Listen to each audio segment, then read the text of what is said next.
지난 주일 예배 때 1만 성도 파송 운동의 그 방향에 대한 선포가 있었는데요. 그 이후로 저는 한 주 내내 그 잠을 잘 이루지 못하고 뒤척이는 그런 시간을 가지고 있습니다. 왜 잠을 잘 못 이루는가 하면은 성도님들이 자꾸 우시기 때문에 그렇습니다. 제 아내에게 전화해서 우시는 성도님들을 위시해서 여러 교역자들로부터 참 성도님들이 많이 힘들어 하시고 또 우신다 이런 소식을 한 주 내내 듣다가 보니까 제 마음도 아픈 겁니다. 그리고 지금 성도님들이 많이 불안해 하신다는 그런 이야기도 전해 듣고 있는데요. 성도님들이 이 질문이 참 많다고 그러네요. 뭐 이런 질문들입니다. 그 분립교회를 왜 30개로 분립을 하느냐? 또 그 30개 교회 중에 15명을 외부 목사님들 중에서 세운다고 하는데 성도 입장에서 알지도 못하는 그 낯선 목사님을 누가 따라가겠느냐? 뭐 이런 질문들이요. 또 그런가 하면은 이 드림센터를 한국교회와 사회를 위해 환원해 버리면 이제 분당 우리 교회는 앞으로 어디서 모이게 되느냐, 뭐 이런 걱정들을 이제 많이 하신다는 겁니다.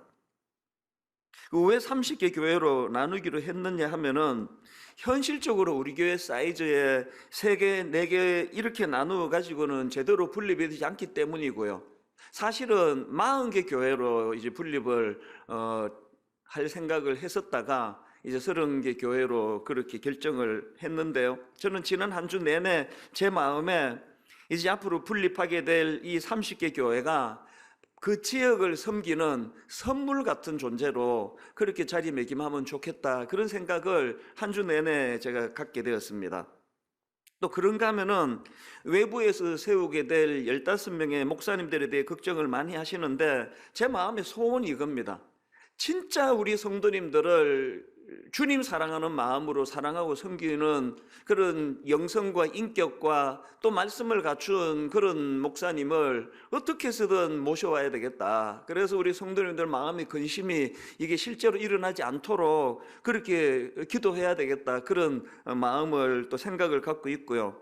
또 그런가 하면은 이제 드림센터로 환원하고 나면은 우리 교회는 어디로 가야 되느냐, 이런 질문도 많은데 대안이 마련되어 있습니다.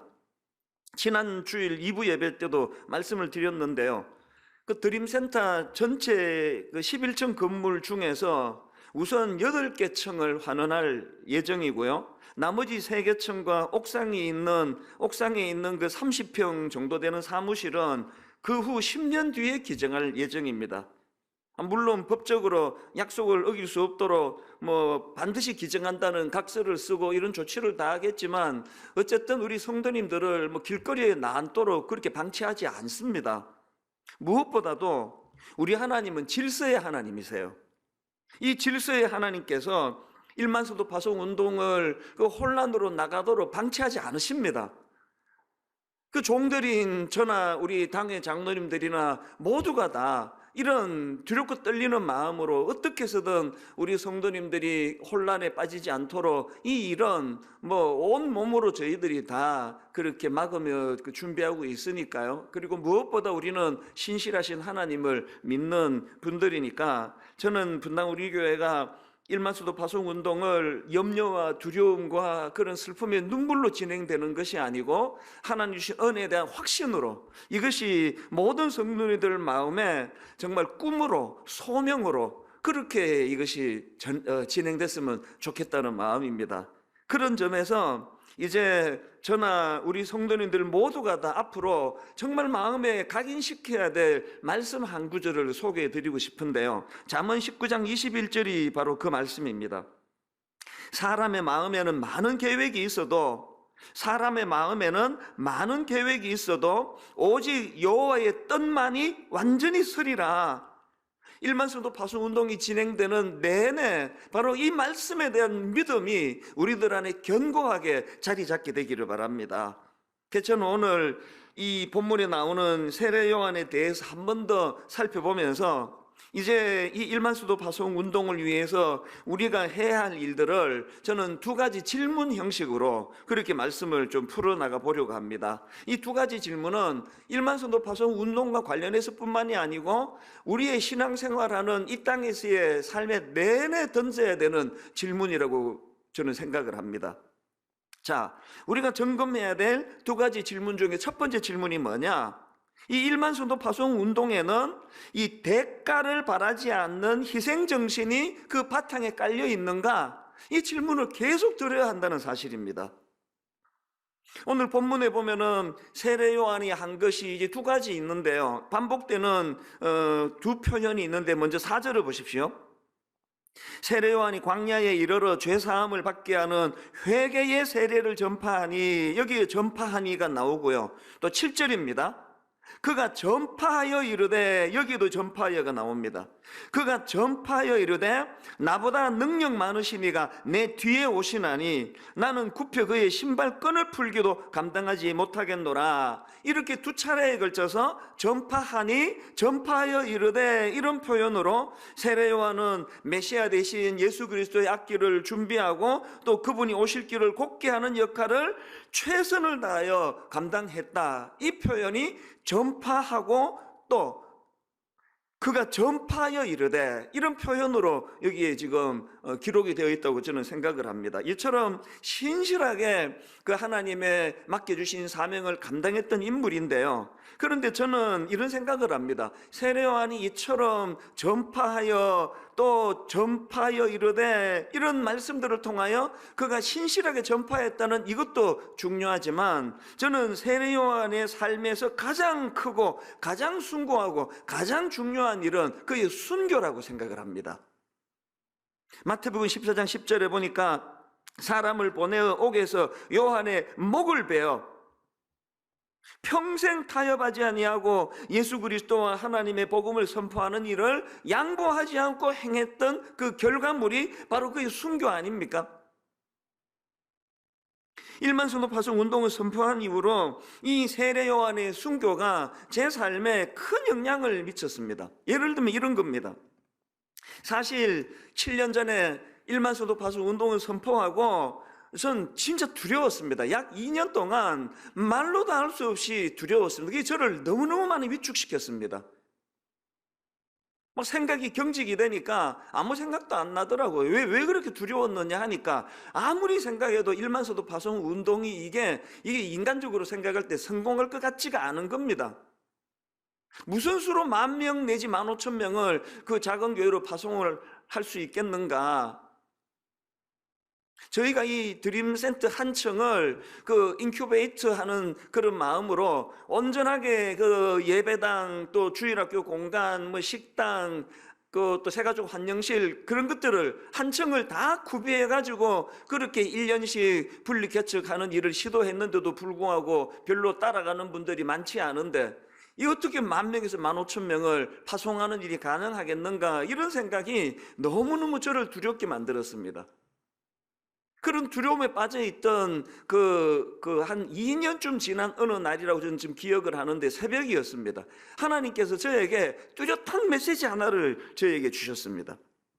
그 메시지가 뭐냐 하니까, 네가 신용이 아니라 진짜 진심으로 일만성도 파송 운동을 위하여 사력을 다했음에도 불구하고 그것이 결국은 잘 안 돼가지고, 그래서 네가 이제 네 평생에 사람들에게 비난을 당하고 어차피 되지도 않을 것 가지고 떠들고 다녔다고, 심지어는 저 사기꾼이라는 소리를 평생에 듣는 이런 일이 일어난다고 한다면 거기까지가 네가 감당해야 될 몫이다.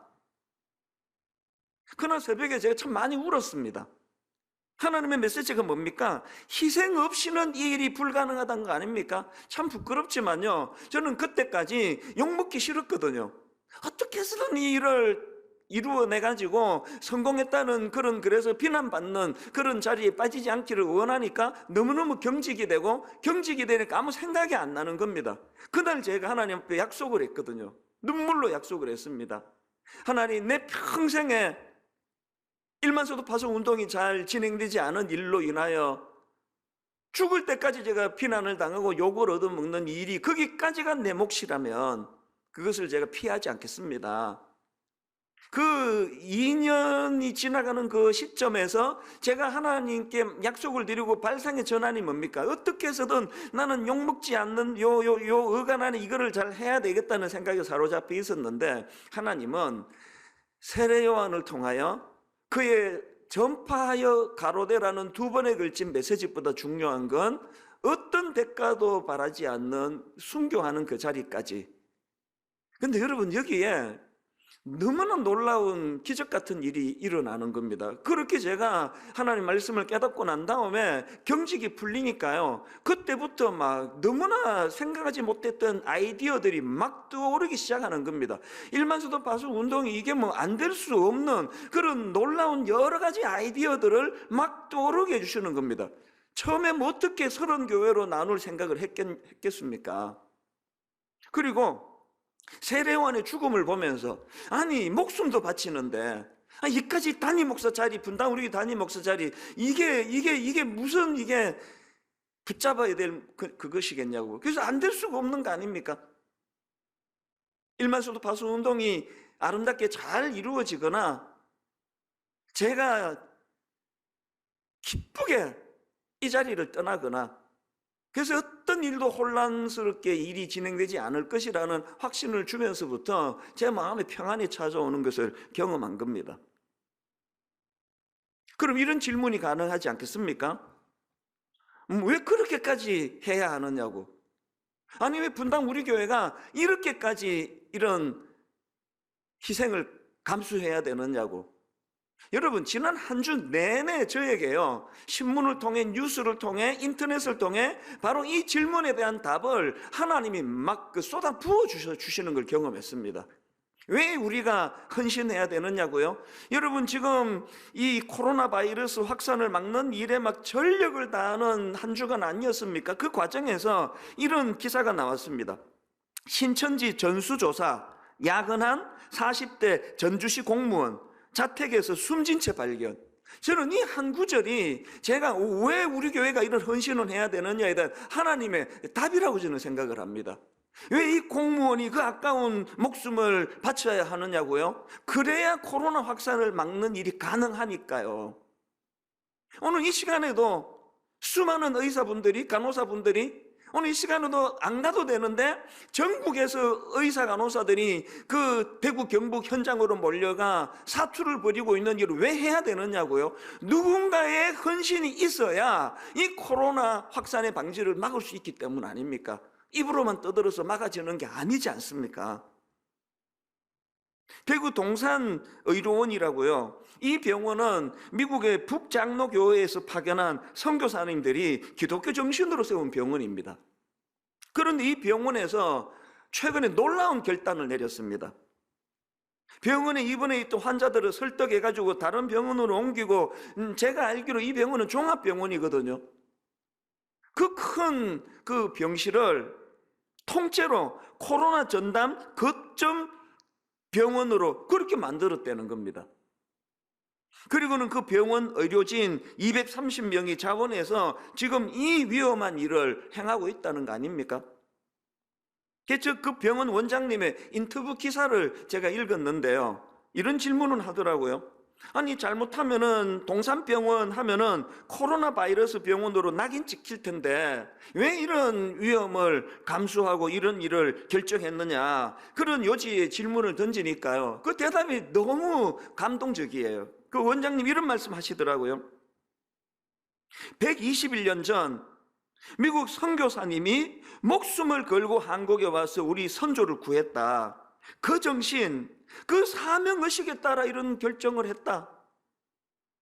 저는 이 원장님, 크리스찬 원장님의 이 한마디가 이게 뭐 전도지 뭐 100만 장을 뿌리는 것보다 복음을 전하는데, 예수님을 소개하는데 이게 너무나 중요하다고 생각을 하거든요. 왜?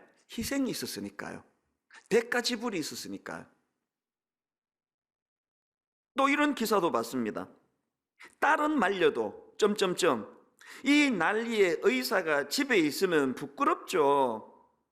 이게 어떤 내용인가 보니까요, 병원을 운영하는 어떤 원장님이 자기 병원에 잡힌 진료 예약을 다 취소하고, 그래서 이제 앞에서 말하는 대구 동산병원으로 달려가 가지고 그 코로나 바이러스 환자들을 돕는 일을 자원하는 과정에서 옛 내용을 이렇게 소개한 거더라고요. 딸은 말려도 이 난리에 의사가 집에 있으면 부끄러운 일이죠. 이런 것들이 다 기독교 정신, 이런 것들이 다 십자가 정신 아닙니까?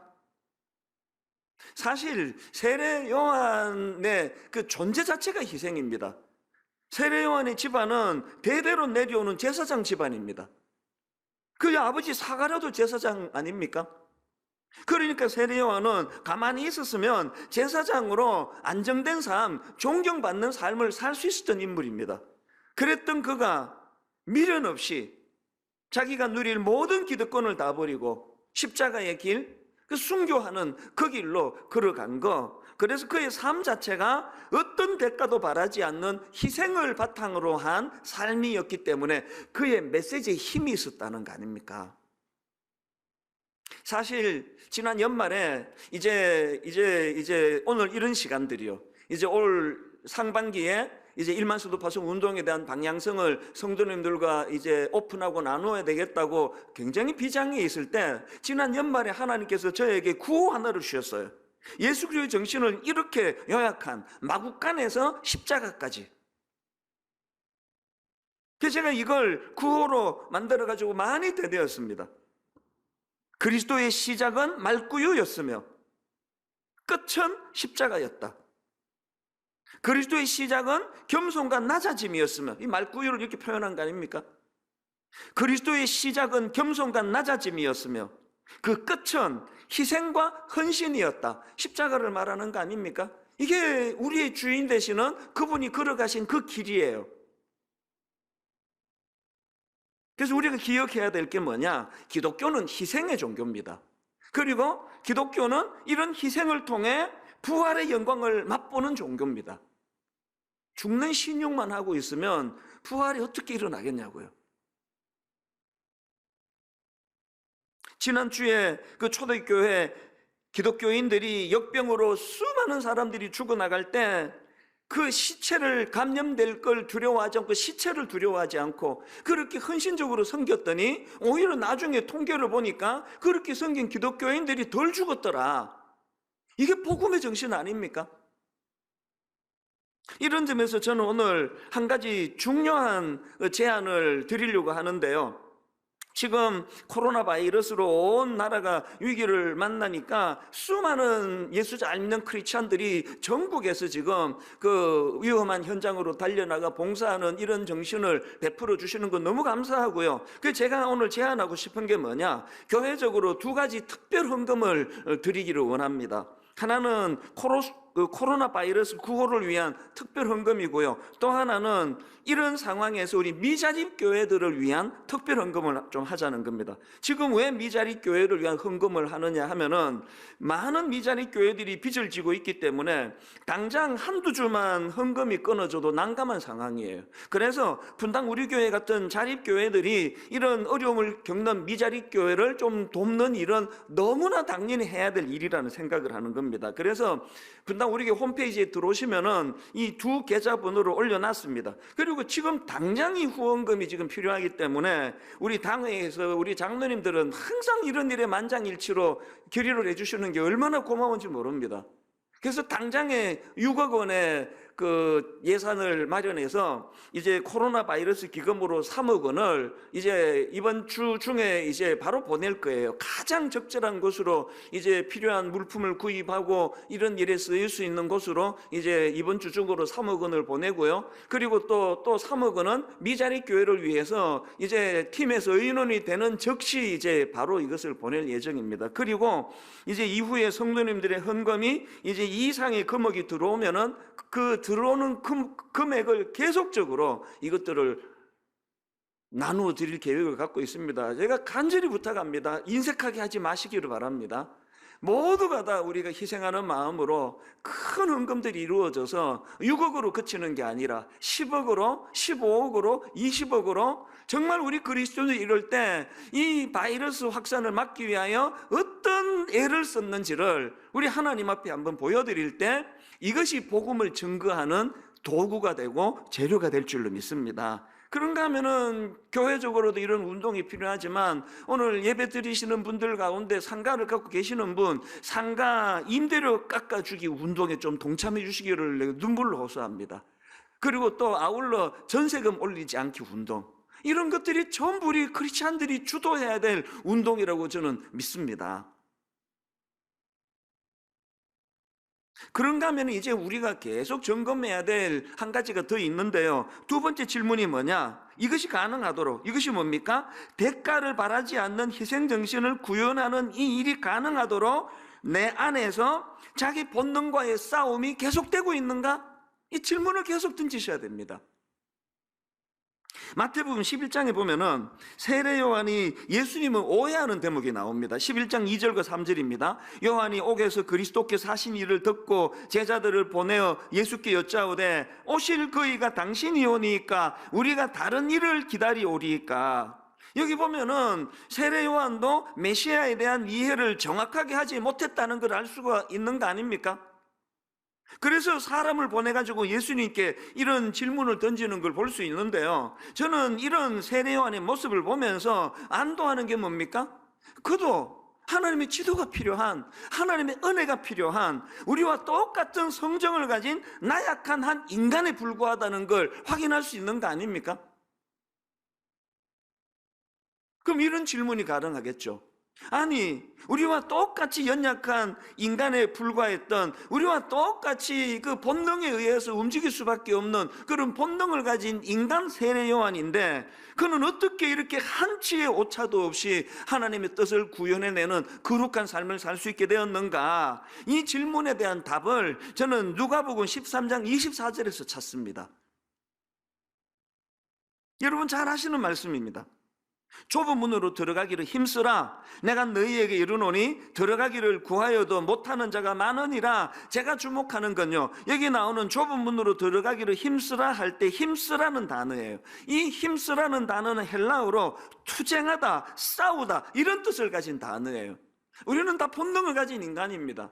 내버려두면 큰 길 가고 싶은 거 아닙니까? 내버려두면 박수 받는 길, 내버려두면 인정받는 길로 가고 싶은 거 아닙니까? 그렇기 때문에 내 본능과 투쟁해야 되는 거예요. 싸워야 되는 겁니다. 사도 바울이 로마서 7장에서 처절하게 고백하는 거 아닙니까? 투쟁하되 싸우되 로마서 8장에서의 그 우리를 사랑하시는 하나님의 예수 그리스도의 그 사랑에 대한 확신을 가지고 내 본능과 싸워야 된다는 겁니다.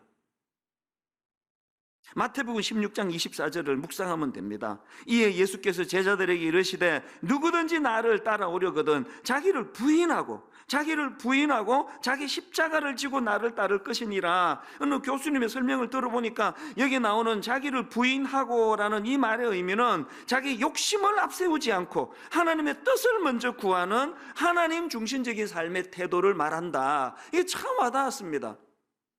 막 그냥 내 혈기로 십자가 지는 거 아니에요. 정말 주님이 원하시는 내 몫의 십자가를 감당하기 위해서는 자기 욕심을 앞세우지 않고 하나님의 뜻을 먼저 구하고 그런 하나님 중심적인 삶의 태도를 회복해야 되는 것, 이 질문을 계속해야 된다는 거 아닙니까? 그래서 갈라디아 5장 24절 그리스도 예수의 사람들은 육체와 함께 그 정욕과 탐심을 십자가에 못 박았느니라.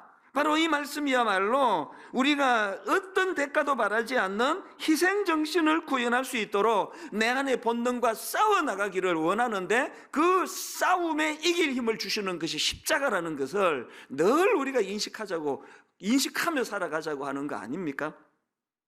그런데 여기서 한 가지요. 이렇게 우리가 우리 내면의 본능과 싸워야 하는데요, 그 과정에서 우리가 세워야 될 기준이 하나 있습니다. 그게 오늘 본문 마가복음 1장 3절에 나오는데요, 3절과 4절을 연속해서 읽어보겠습니다. 광야에 외치는 자의 소리가 있어 이르되 너희는 주의 길을 준비하라. 그의 오실 길을 곧게 하라.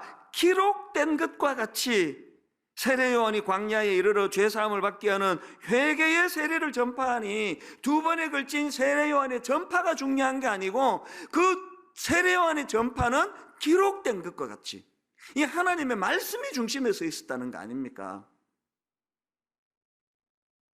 이런 점에서 우리는 늘 자기를 경계해야 됩니다. 이 분명히 선한 뜻으로 했는데 정신 차리고 보면은 자기 의가 드러나 있고, 분명히 하나님의 뜻으로 시작했는데 정신 차리고 보면 더 넓은 길을 추구하고 있고, 그렇기 때문에 우리에게 기준이 필요한 거예요.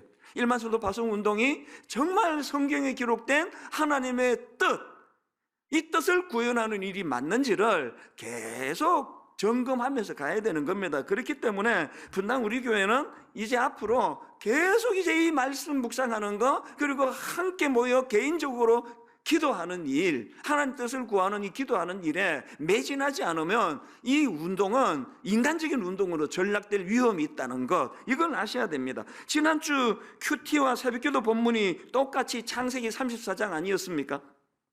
야곱의 딸 디나가 성폭행을 당합니다. 이런 일이 일어나니까 야곱의 아들들이 자기 누이 디나에 대한 대복수를 벌이는데요, 그 과정에서 야곱의 아들들이 저지르는 잘못이 뭔가 하면은 자기들의 그 복수극을 위해 가지고 하나님의 약속의 표시인 거룩한 할례를 악용한다는 것입니다. 이게 무슨 말씀인가 하면은 그 누이 디나를 성폭행한 세겜이 인간적으로 그 디나에게 반한 거예요. 그래서 이제 자기 아버지를 통해 가지고 디나와 결혼하고 싶다는 그런 의향을 비치는데요, 그랬더니 복수심에 사로잡힌 그 야곱의 아들들이 뭘 제안하는가 하니까 할례를 받으면 그렇게 하겠다. 할례가 요즘으로 치면은 이 포경 수술 아닙니까? 그렇게 그 장정들 힘을 못 쓰게 만들어 놓고는, 그리고는 그 성의 남자들을 몰살시키는 짓을 저지릅니다. 야곱의 그 아들들이 저지른 치명적인 잘못이 뭡니까? 하나님의 약속의 표시인 할례를 자신들의 복수를 위해 가지고 속이고 살인하는 도구로 악용하는 이런 엄청난 짓을, 나쁜 짓을 저지른 거 아닙니까? 그리고 창세기 34장에 보면은 그들은 그런 못된 짓을 저지르고도 끝까지 회개하지 않습니다. 지난 새벽 기도회 인도하는 그 목사님이요, 이 부분을 설명하면서 마지막에 던진 그 한마디가 내 마음에 각인이 돼서 계속 지난 한 주 동안에 울림이 됐습니다. 뭐라고 마지막에 설교하시는가 하니까 이렇게 말하더라고요. 이런 내용이 나오는 창세기 34장에서 특이한 것은 하나님이라는 단어가 한 번도 나오지 않더라는 겁니다. 그러면서 하는 말이, 창세기 34장에 나오는 이 사건의 비극은 하나님 없는 종교 생활이 가져다 준 비극이라는 겁니다. 두려웠습니다. 하나님 없는 일만성도 파송 운동, 하나님의 뜻이 별로 중요하지 않게 진행되는 일만성도 파송 운동은 비극입니다. 그래서 저는 오늘 또 중요한 한 가지를 더 선포하기를 원하는데요, 이제 내일 월요일부터 특별 새벽 기도회를 가지려고 합니다. 제목이 위기의 때에 드리는 21일 기도회, 이렇습니다.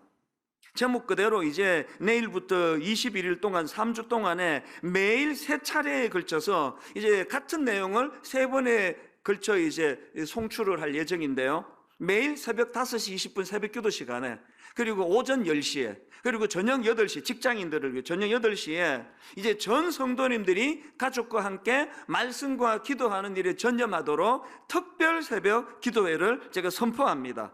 이 가을에 하는 특세와 개념이 좀 다릅니다. 내용이 특별해서 특별 새벽 기도가 아니고요, 가정에서 드리는, 그래서 집중해서 드리는 의미에서 특별이에요. 순서가 특별한 건 없습니다. 오히려 저는 지금 말씀을 준비하면서 여기에 과도하게 힘을 쏟지 않을 생각입니다. 시간도 길게 하지 않을 거예요. 순서가 특별해서 특별한 게 아니라, 가정에서도 자녀들과 더불어 배우자가 하나님의 뜻을 구하며 21일 동안 우리 이 거실이, 우리 안방에 컴퓨터가 놓여있는 이 서재가 하나님의 뜻을 분별하고 하나님의 뜻을 구하는 예배 장소가 될 수 있는 거구나, 이거를 맛보고 경험하는 차원에서 특별 새벽 부흥회가 되기를 바랍니다. 이제 앞으로 3주 동안, 이 21일 동안에 각 가정에서 잠언 19장 21절을 많이 되뇌이시면 좋겠습니다. 사람의 마음에는 많은 계획이 있어도 오직 여호와의 뜻만이 완전히 서리라. 사람의 마음에는 많은 계획이 있어도 오직 여호와의 뜻만이 완전히 서리라. 이 말씀이 구현되기 위하여 기록된 말씀, 하나님의 말씀을 손에 붙들고 늘 하나님의 뜻을 기도로 의뢰하고 아래는 그런 21일이 되기를 바랍니다. 아니요, 21일이 아니라 1만 성도 파송 운동이 완전히 주님 뜻 안에서 이루어지기까지, 그리고 우리가 하나님 앞으로 부름받아가는 그날까지 이 꿈을 가지고 기도하고 말씀을 소중히 여기며 달려나가는 믿음의 성도님들 되시기 바랍니다. 이제 결론을 이렇게 맺기 원합니다. 여러분이 두 가지 질문을 삶 속에 계속 드리기를 원합니다. 내 삶에는 대가를 바라지 않는 희생정신이 바탕에 깔려 있는가? 그리고 이것이 가능하도록 내 안에 늘 내 본능과의 싸움이 계속되고 있는가? 그리고 더 중요한 것, 이 싸움에 승리하기 위하여 말씀이 내 삶의 기준이 되고 있는가? 내 생각, 내가 가진 어떤 계획, 이것들은 허무하기 짝이 없는 거예요. 늘 말씀이 내 삶의 중심에 서 있도록, 무엇보다 중요한 것, 너무나 우리를 사랑하셔서 우리를 혼란의 자리에 빠뜨리지 아니하실 그 신실하신 하나님을 신뢰하고 의지하면서 그분이 주시는 힘으로, 그래서 오늘 여러분들하고 이 찬양을 함께 부르기를 원합니다. 오직 주의 사랑에 매여, 오직 주의 사랑에 매여, 그리고 주의 임재 안에 갇혀 내 영 기뻐 주님을 노래하기 원합니다. 여러분, 1만 성도 파송 운동이 성공하기 위하여, 승리하기 위하여 꼭 기억해야 되는 것, 날 위하여 십자가 지신 그분을 붙잡는 거예요. 그분을 더 사랑하는 겁니다. 우리가 1만 성도 파송 운동으로 정들었던 이 교회를 떠나야 되는 유일한 이유가 있다면 그 주님을 사랑하기 때문입니다. 그 주님을 사랑하는 그 마음에서 이 동기가 부여되는 이 일이 우리 개인적으로, 가정적으로, 전 교회적으로 일어나 너무나 들려지는 소식들마다 우울하게 짝이 없는 이 가슴 아픈 소식이 들려지는 시대에 우리는 복음, 굿뉴스, 예수가 승리하셨다는 이 소식을 전하는, 입으로만이 아니라 우리의 전 삶을 통하여, 내가 죽으면 주님은 우리를 살려주신다, 입으로가 아니라 우리 삶을 통하여, 1만 성도 파송 운동을 통하여 이걸 한번 증명해 보여주는 그런 믿음의 개인과 가정과 분당 우리 교회와 이 땅의 모든 교회들이 되기를 주님 이름으로 축원합니다. 우리 함께 이 찬양 간절한 마음으로 주님 사랑을 고백합니다. 오직 주의 사랑에 매여, 내 영 기뻐 노래합니다. 이 소망의 언덕, 기쁨의 땅에서 주께 사랑 드립니다. 오직 주의 임재 안에 갇혀 내 영 기뻐 찬양합니다. 각 가정마다 드려지는 그 현장마다 이 소명의 언덕, 거룩한 땅에서 주께 경배 드립니다. 그 은혜에 대한 감격, 주께서 주신 모든 은혜,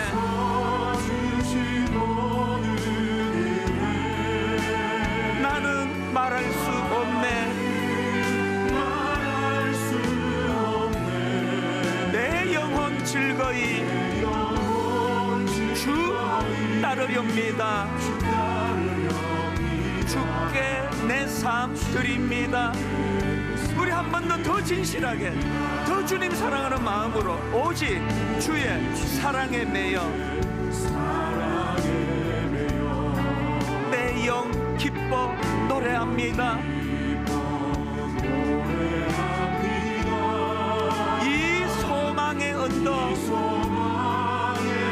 기쁨의 땅에서 뭘 드립니까? 주께 사랑 드립니다. 은혜를 사모합니다.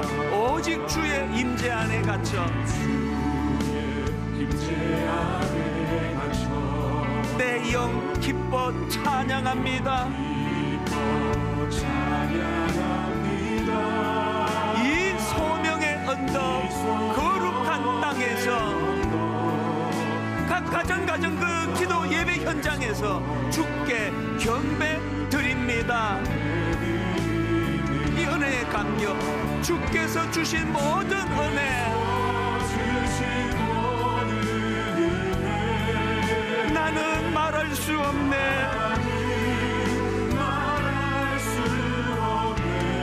내 영혼 즐거이 주 따르렵니다. 주께 내 삶 드립니다. 주께서 주신 모든 은혜,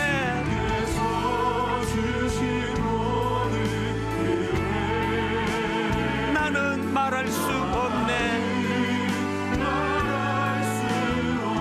내 영혼 즐거이 주 따르렵니다.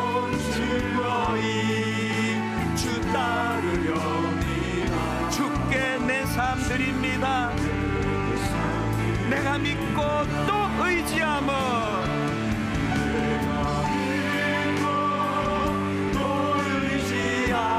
내 모든 형편 아시는 주님 늘 보호해 주실 것을 나는 확실히 아네.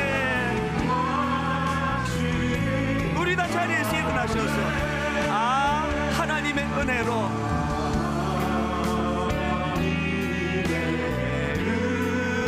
이 쓸데없는 자 왜 구속하여 주는지 난 알 수 없도다. 주는지 난 알 수 없. 그러나 내가 아는 한 가지, 내가 믿고 또 의지하며 내 모든 형편 아시는 주님, 늘 보호해 주실 것을